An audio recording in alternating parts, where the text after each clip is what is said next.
Look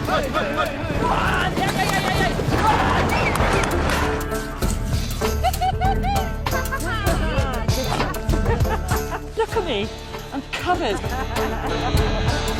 In the most remote places on Earth, people depend on their animals for survival. A few years ago, I moved to a farm in the Welsh Hills. I've become fascinated by the bond between shepherd and flock. Now I'm going to explore this relationship's ancient origins. I could have been standing here 500 years ago and witnessed exactly that same scene. And I want to look at the future of herding. There is sex going on in every direction. Have I just made a sheep? My journey begins in the mountains of Afghanistan. The air has a real biting chill to it.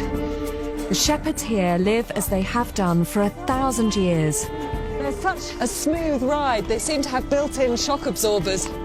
It is an exhausting way of life, and it's very cold.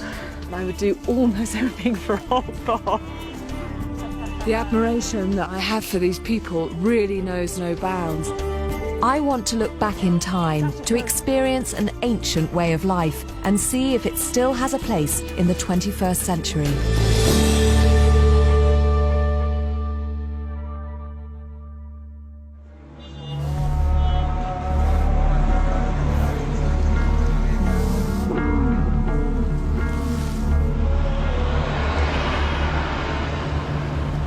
I'm in transit, heading to the airport and driving along one of the most dangerous roads in the world.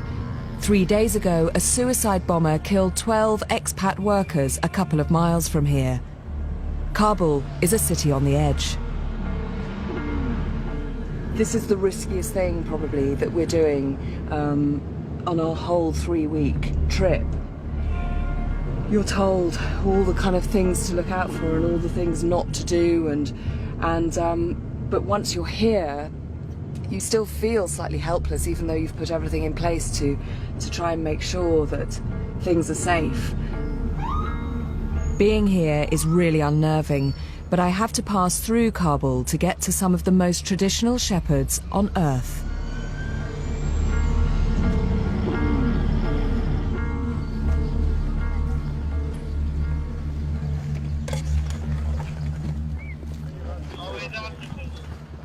After 5 security checks, we finally get to our charter plane. That's the most stressful part of the journey over, but it's going to take me 2 more days to get to the shepherds I want to live with.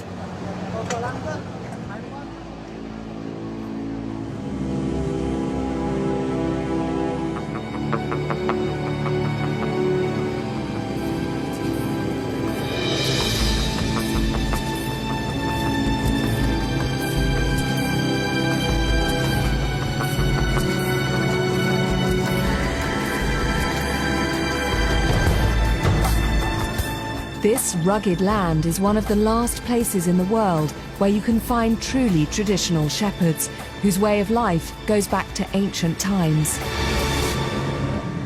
When you look across at all this incredible natural beauty, it's hard to think that when you say the word Afghanistan to almost anybody, all they think about is war and strife and terror. And yet, from here, it just looks like a place of indescribable mountainous beauty. We're flying across the western edge of the Himalayas, heading towards the Wakhan corridor, home of the Wakhi shepherds.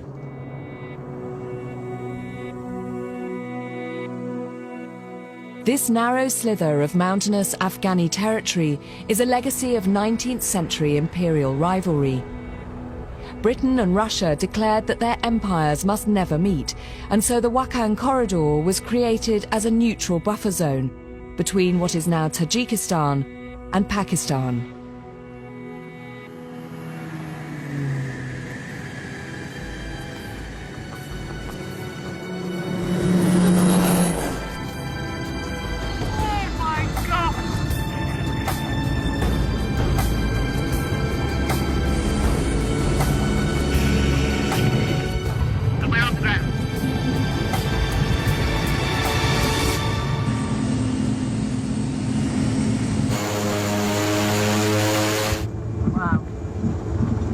in the Wakhan. And there's even a welcoming party.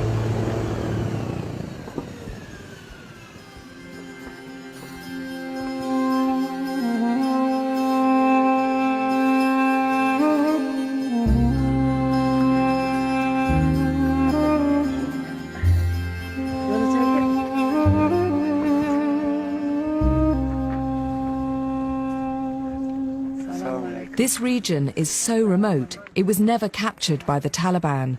There are no soldiers here, no guns. This feels like a completely different country, a different world to Kabul. It's ready? Okay, well, I'm ready. Let's go. Okay. This man, his name? Shambe. Shambe. Ah, Shambe.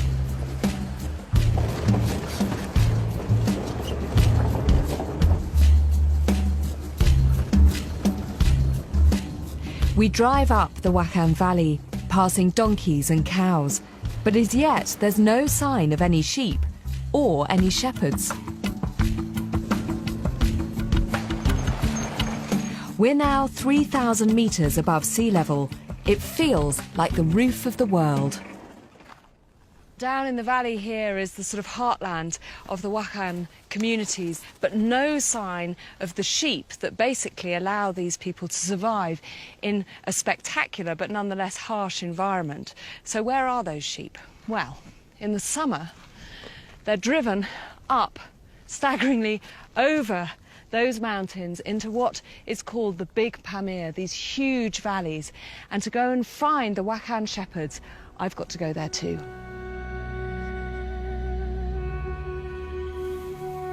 The Wakhi have lived in this valley for 2,500 years or more. Wheat is the staple crop, and mid-September is harvest time. It feels like I've stepped into the Middle Ages. The valley is only a few miles wide. There's no room to graze sheep as well as grow crops. So earlier in the summer, the Wakhi divided into two teams. Some stayed down here in their villages to farm, while others went up to the mountain pastures to herd. It's a tough 20-mile trek up to the shepherds. The film crew and I are not exactly travelling light, so we've hired some pack animals and their owners to help us on the final leg of our journey.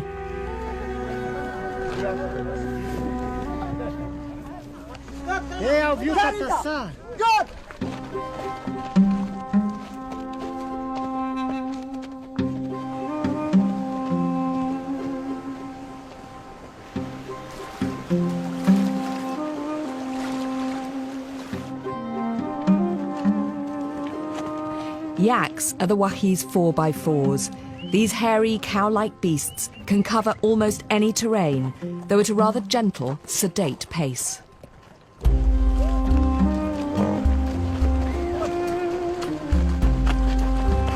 It's this route that many of the Wakhan shepherds will take at the beginning of every summer to bring their flocks up to the good grazing lands. These mountain paths were once used by merchants following the Silk Road from Europe to China. Marco Polo passed close by. He described how wild animal horns marked the route, and it doesn't look like much has changed since he was here almost 800 years ago.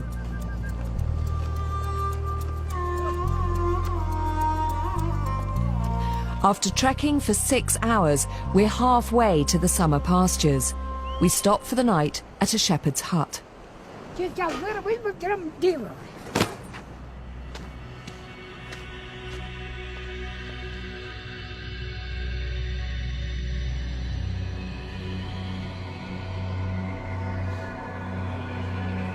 I wake up to a light dusting of snow.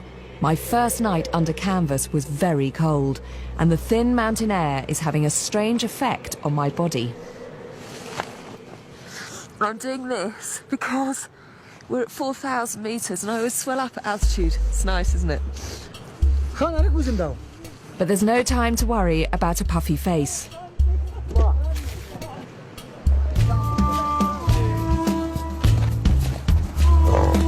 I want to get to the pastures as soon as possible, so we pick up the pace.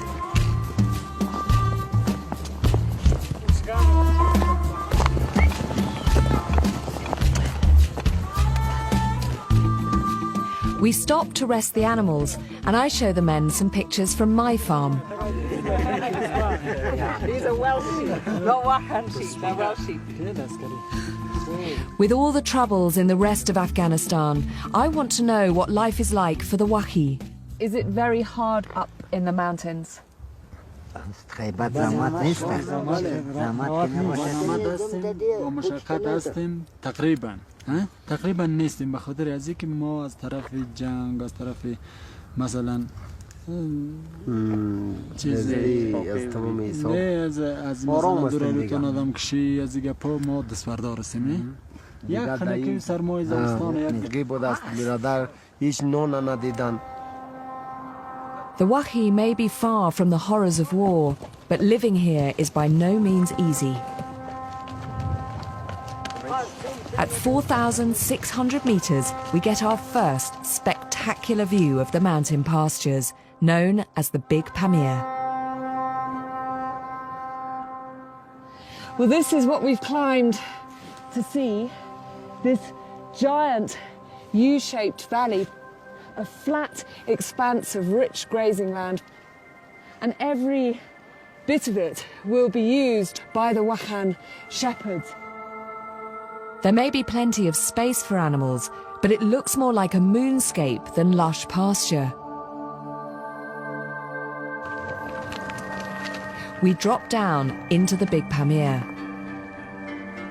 Ahead of us, at last, is Malungdung, one of the Wahi's summer camps. I want to find out what it's like to herd in a world that is very different from mine, and this is a far cry from the Welsh hills.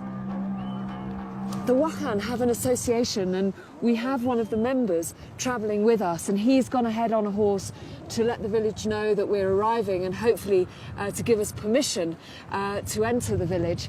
As you can see, there are definitely sheep here, so that's a good thing. However, what's not so good is what's coming along the valley behind us, which looks like the beginnings of a snowstorm. So I think we have to hope that they will let us stay at least for one night.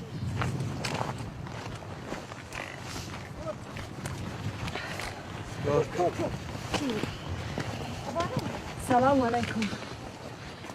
Salam. We've been given the okay to stay in the camp. Salam alaikum. Oh, wow. Salam alaikum.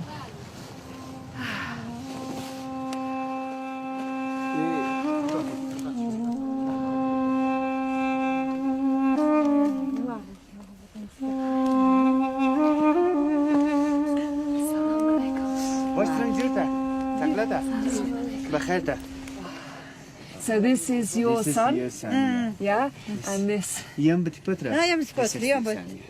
your son? Yeah. And this?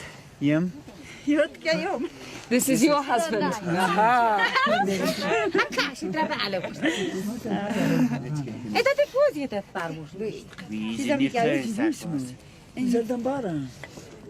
I love their decoration. Some old sweet wrappers add a splash of colour to the yurt.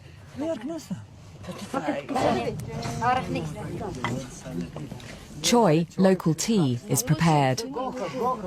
So this is salt? This is milk. Yeah.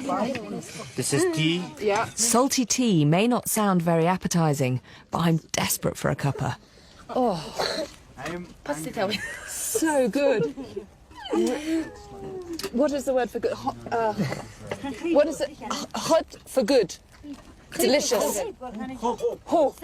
Hob. Hob. Hob. Okay. Flat bread baked in the fire is handed out.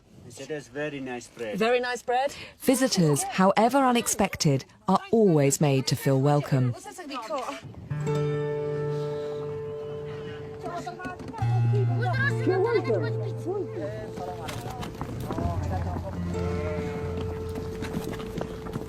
The sheep and the yaks are just coming in for the night. And they go into the enclosures, is that right? Enclosures. Yeah. Why do you bring them in at night?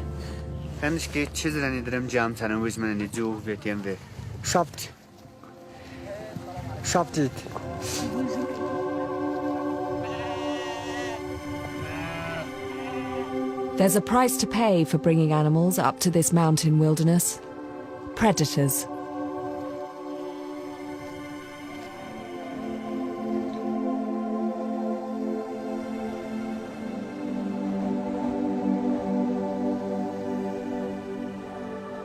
The temperature plummets to minus 15 degrees centigrade. It's too cold for the shepherds to stay up and guard their animals, but the flock is not without protection.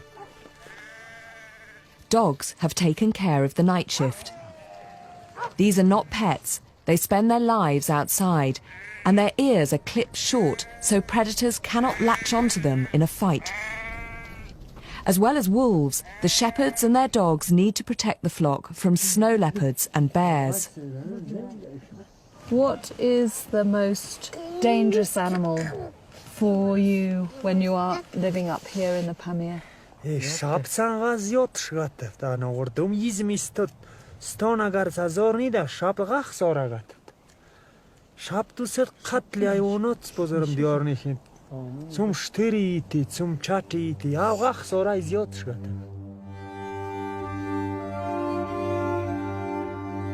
Last year, wolves killed 8 animals here in Malungdun. The Wakhi's herds are key to their survival, and this kind of loss can seriously affect a family's chance of making it through the winter.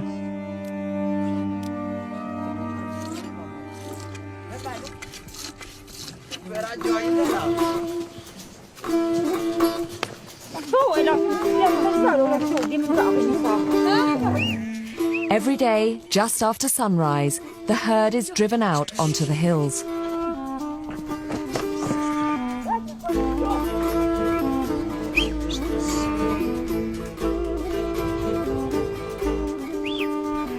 So I'm going out today with one of the men of the village, Panchambe. His name means Thursday.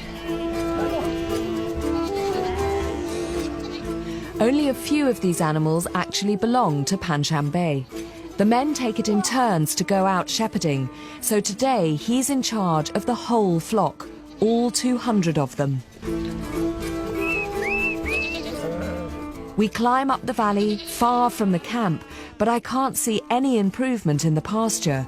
The grass is still low, brown and scrubby. This isn't a lush, green Welsh pasture like my sheep are used to.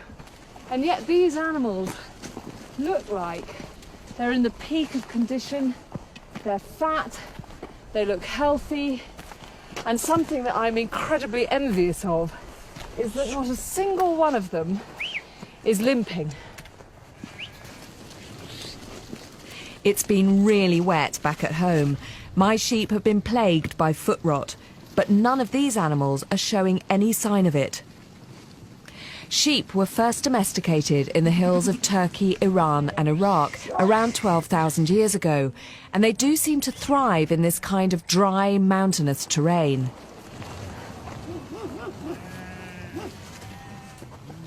Come on, you lot at the back. But summer is nearly over.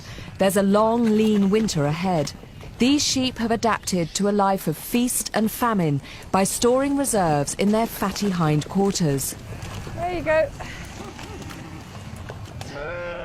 Still can't quite get over this. Something vaguely obscene about those bottoms. After a morning grazing on the slopes, the animals are brought back to the camp to be milked.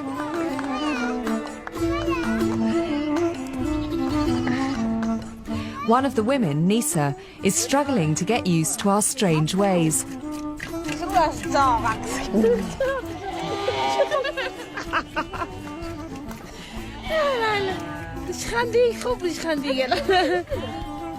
Young animals are kept apart from their mothers during the day to stop them drinking all the milk, but they're briefly reunited now.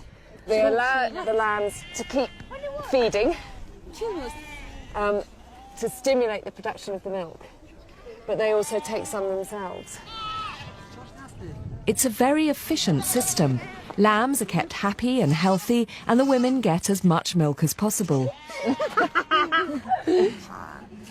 There's something really lovely about being with people who handle animals with such sort of confidence, and I mean, it really is second nature.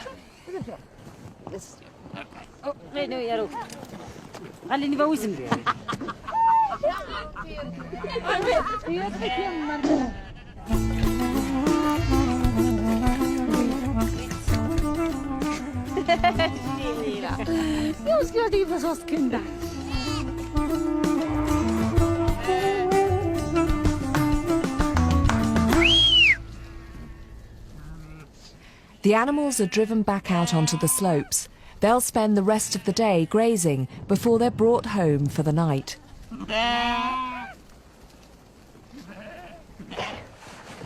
The next job is bread baking. First, we need fuel for the fire. There are no trees up this high, but there's a never-ending supply of yak dung.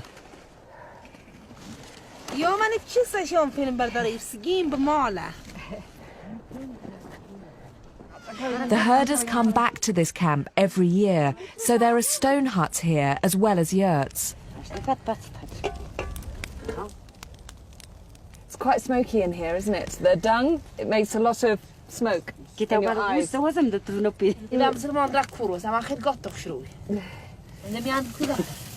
it is flour, water, salt, the lid goes on. Okay, so you put the hot dung on top of the lid, and that cooks the bread.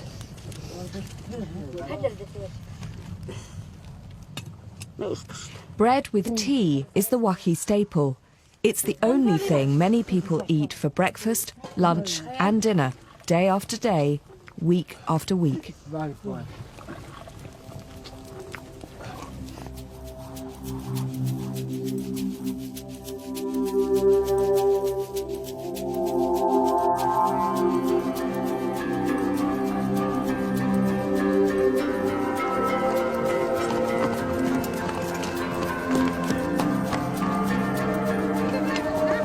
Traders from the west of the province arrive in camp.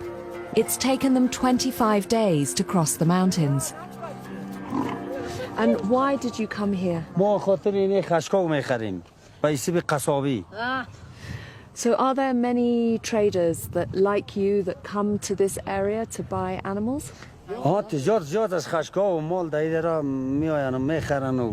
And do you come here because the Wakhi people have very good animals?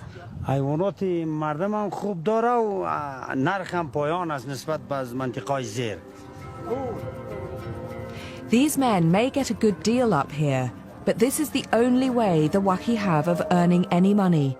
Nisa has a few yaks, and she's sold one to the trader. So are you happy today because you sold a yak? She said I'm unhappy. You are unhappy? Yeah. Why? So this was a good yak for her. She didn't want to sell?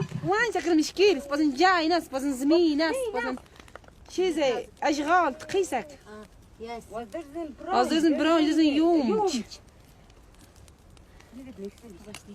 As well as providing everyday necessities like milk and wool, the family's animals can be cashed in when times are hard.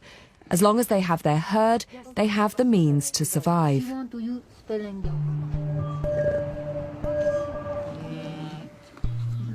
The shepherds are highly mobile, migrating as the cold weather starts to set in.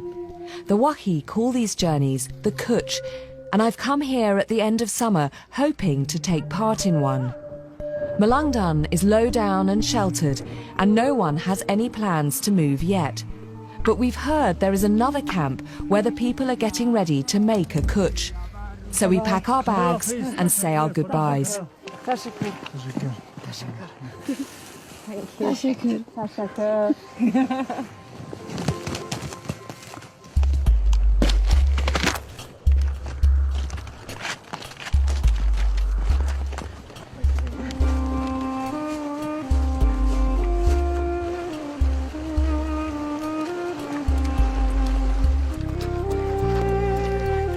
Our destination is 4,500 meters above sea level and is the most remote settlement in the Big Pamir. We're getting our first glimpse of the village now. And it is noticeably higher, not just because my legs ache, but because the air has a real biting chill to it. The sun may be bright, but the wind is coming straight off those snowy peaks.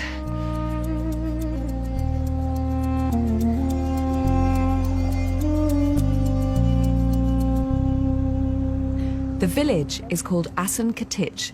About 50 people live here, so it's almost twice the size of Malangdan. And we're in luck, they're getting ready to move, to make a kutch. But there's a problem. Yesterday, we sent someone ahead to ask if we could film here, and we were given the okay. But now, some of the men seem less keen.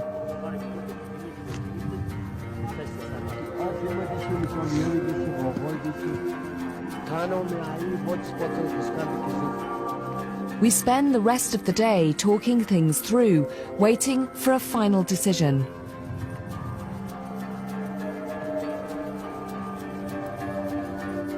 In a way, I totally understand the men's reluctance. How would we react if strangers turned up at our homes and asked to film us? But we were given such a warm welcome back in Malangdan, it seems strange that things could be so different up here. It may be that this is just a very remote community.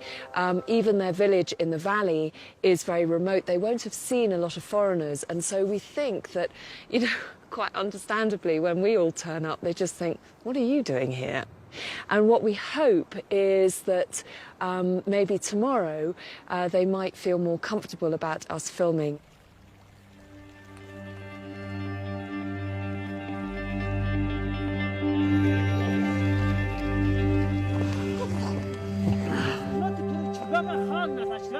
Next morning, things are still a bit tense. The men tell us we can film in the camp, but the women are off limits. But not everyone is happy with this decision. A woman called Bahbigin says she wants to show me how to make food for the winter. No one, it seems, tells this lady what she can or cannot do. I'm immediately put to work. So, in here, we have boiled milk. And we churn it, and what do we make? Just making the butter now. Making the butter now. Ah, okay. And we have this ingenious system of a sort of paddle and this leather strap.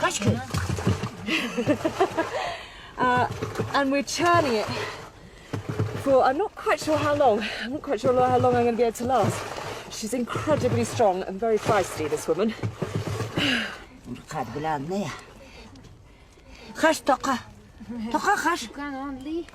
You want me to do it now, just by myself? I'm not sure it's going to work. Okay, hold on, let me see. Like that. Like that. Very hard. I'm exhausted. It seems that the summer is the time when all the dairy produce that they make, it's all made up here in the mountains and then stored and taken down to the village for the winter.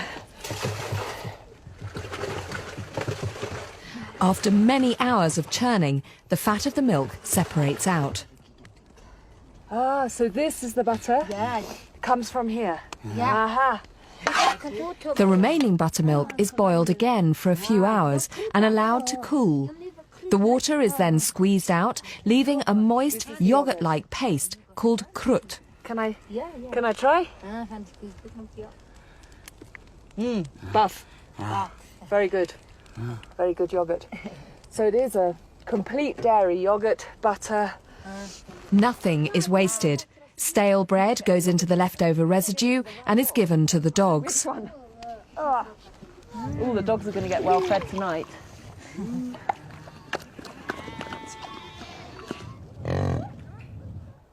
Everyone's been busy packing up, getting ready for the kutch. The chief has come up from the main village in the valley to oversee things. Crucially for us, he seems very relaxed that we're here, and he gives us his full support.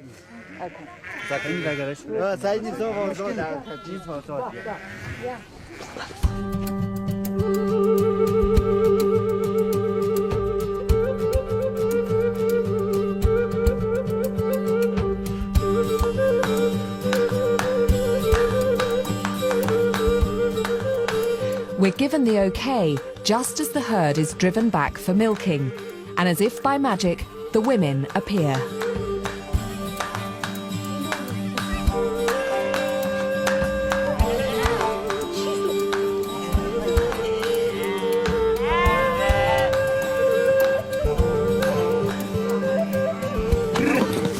What's so incredible is that you have kids as young as this, all helping, all manoeuvring the sheep and the goats.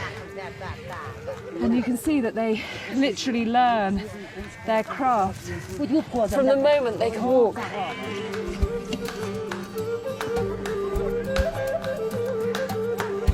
But the young workers do get the odd break. Little girls have no dolls to dress, so they make do with goats instead.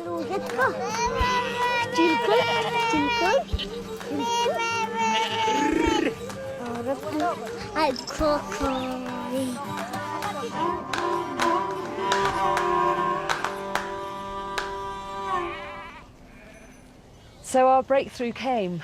I'm so delighted that we're able to film here, and the day after tomorrow the whole village is going to move, and we'll get a sense of the true scale of the kutch when everybody and all their livestock move down into the valley.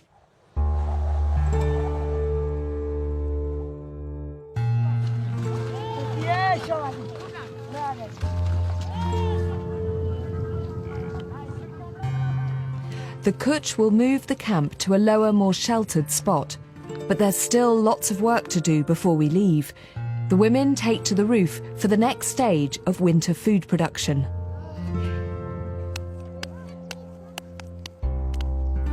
The krut paste, made from boiled buttermilk, has been drained and now needs to dry. From milking to churning to drying, making krut is what this time of year is all about. So this is an important product that you make while you're here in the summer. The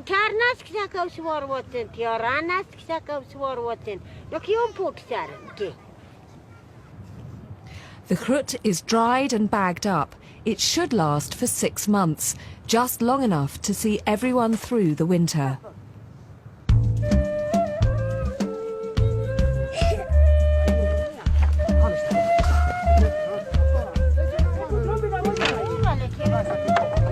I don't want it to fall on your head.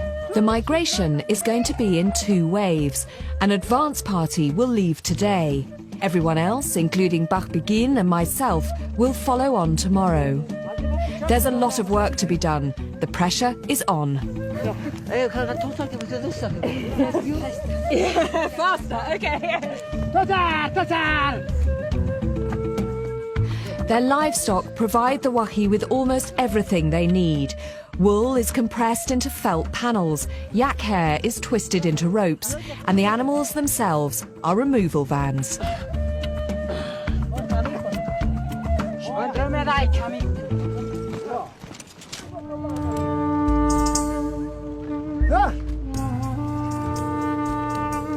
The advance party sets off down the Pamir. heading for warmer pastures. Last minute things that have been forgotten. Hang on a minute, you've left your coat.